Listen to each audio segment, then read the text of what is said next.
गव्हापासून भुसारी सांडग्याची आपली भाजी बनवून तयार झाली। नमस्कार, गावाकडच्या यूट्यूब चॅनलवर तुमचं स्वागत आहे। मी आज गावाकडील आगळी वेगळी भाजी बनवून दाखवणार आहे। कशाची काय ती तुम्हाला सांगणार आहे। व्हिडिओ बघत आहात त्याबद्दल धन्यवाद। चला तर मग मी काय भाजी बनवणार आहे ती तुम्हाला दाखवणार आहे। मी कुरवड्या घातल्या होत्या, कुरवड्याचा चीक घेतला होता, ती तुम्हाला दाखवलंय। त्याचा जी गव्हाच्या कुरवड्यातनं चीक घेऊन राहिलेला जे ही गव्हाचा असतंय सालपंड किंवा टरकल किंवा गहू, थोडक्यात ती चीक घेऊन राहिलेलं मी ही उन्हात वाळू घातलं होतं आणि ती आता ह्याची मी भाजी करून दाखवणार आहे। गव्हाच्या कुरवड्याला ह्याला भुसारी सांडगा म्हणते ते आमच्या इकडं। गव्हाच्या कुरवड्याच्या दूध काढून घेतलेलं ती राहिलेलं गव्हाच्या टरकल किंवा भुसारी सांडगा असे आमच्या इकडे ही म्हणते ती। आमच्या इकडे ह्याला भुसारी सांडगा म्हणते ती। तुमच्या इकडे ह्याला काय म्हणते ती कमेंट बॉक्सवरून सांगा। गव्हाच्या कुरवड्याच्या ह्याच्यापासून भाजी आहे ही आगळी वेगळीच आहे। कोण करत असेल, कुणाला माहीत असेल नसेल तर मी सांगते। या पुढच्या वर्षी गव्हाचा चीक घेतला किंवा गव्हाचा कुरवड्यासाठी त्याचं ही वाळवून ठेवायचं आणि त्याची ही भाजी बनवायची। चला तर मग आता कशी बनवायची ती तुम्हाला आज मी या भुसारी सांडग्यासाठी लागणारं आपण साहित्य बघू। थोडक्यात गव्हाचंच म्हणायचं ही। 2 कांदे चिरून घेतलेत, पोह्याचे 2 चमचे डाळ भिजवून घेतली, तासभर आधी डाळ भिजवून घेतली, अर्धा तास पण घेतली तर चालती। मुगाची, हरभऱ्याची तुम्हाला पाहिजे तशी डाळ भिजवून घेतली तर चालती। पोहे खायचा 1 चमचा लाल तिखट घेतलंय, अर्धा चमचा मीठ घेतलेला आहे आणि खोबरं, लसूण, कोथिंबीरची ही पेस्ट घेतलेली आहे, कोथिंबीर घेतलेली आहे आणि कढीपत्त्याची 10-15 पाने घेतलेली आहे, अर्ध फुलपात्र तेल घेतलेलं आहे, अर्धा चमचा पोह्याची जिरी मोहरी घेतलेली आहे। चला तर मग आता कशी बनवायची ती तुम्हाला सांगणार आहे। गॅस चालू केलेला आहे, कढई गरम झालेली आहे, मी तेल ओतणार आहे। ह्या भाजीला जरा तेल भरपूरच लागतंय। आता जिरी मोहरी टाकायची।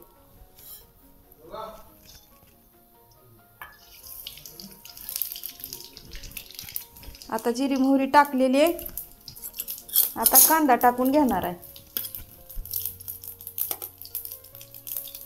जिरी मोहरी छान तडतडली बघा, आता कांदा टाकून घेणार आहे।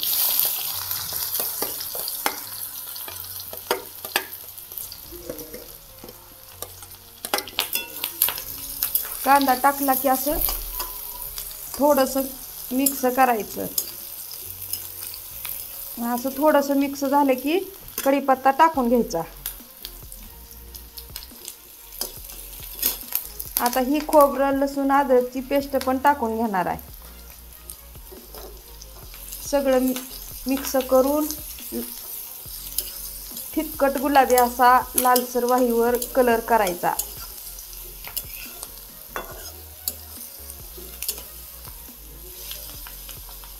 असं मिक्स करून कांदा छान भाजायचा।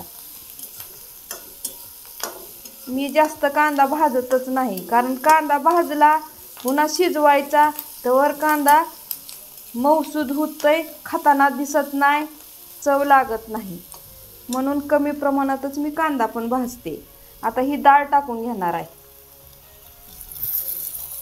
तुम्हाला पाहिजे ती डाळ टाका। अर्धा तास 15 मिनिटं डाळ भिजू द्या।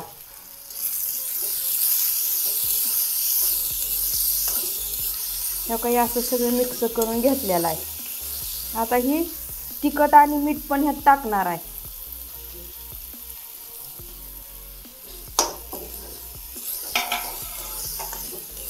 असं सगळं मिक्स करून घेतलेलं आहे।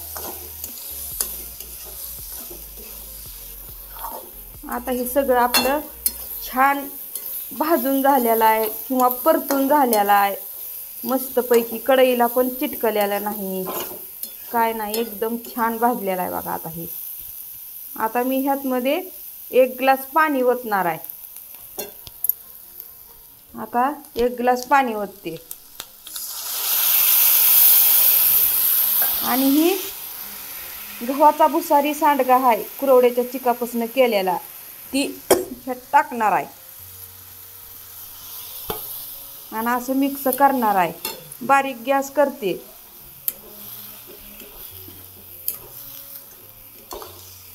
असं सगळं मिक्स करून घ्यायचं.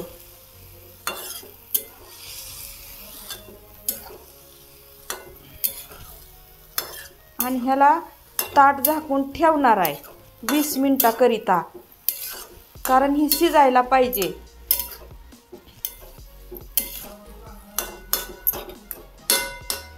आता हे असं करून ठेवलेलं आहे. 20 मिनिटासाठी ही ताट झाकून ठेवणार आहे. 20 मिनिटं झालेली आहे ती. आपण कशी झाली ती भाजी बघू.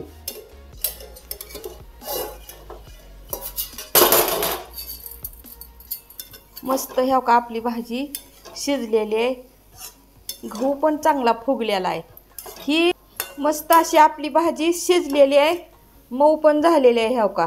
आणि ही तुम्ही म्हणसाल मऊ कसं होईना, तर आपले ही गव्हाचा कुरवड्याचा चीक घेतलेला आहे आणि ती असं चोता टाईप लागत असतंय खायला. तुम्ही म्हणताल मऊ कसं नाही, तर खायला पण चोता टाईप लागतंय.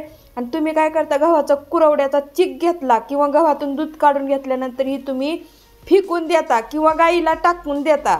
पण मी तसं करत नसते. मी ही उन्हामध्ये कुरवड्यासोबत वाळवत असते आणि पिशवीत भरून कॅरी बॅगमध्ये ठेवत असते आणि पाहिजे तेव्हा ही भाजी अशी करून खात असते. ह्या भाजीचा चीक घेतल्यासारखा घरात मस्त असा घमघमाट सुटलेला आहे आणि मस्त अशी भाजी झालेली आहे. एवढी खाऊ वाटायला लागली आणि वास पण ती चीक घेतल्यासारखा यायला लागलेला आहे. मस्त अशी आपली भाजी बनवून तयार झालेली आहे. आता मी वरून थोडी कोथिंबीर टाकणार आहे बघा. या अशी वरून कोथिंबीर पण टाकणार आहे. मस्त अशी आपली ही भाजी बनवून तयार झालेली आहे. गव्हाच्या कुरवड्यापासून चीक घेतलेला भुसारी सांडग्याची भाजी बनवण्याची पद्धत कशी वाटली कमेंट बॉक्सवरून सांगा. नवीन असाल तर चॅनलला सबस्क्राईब करा. धन्यवाद.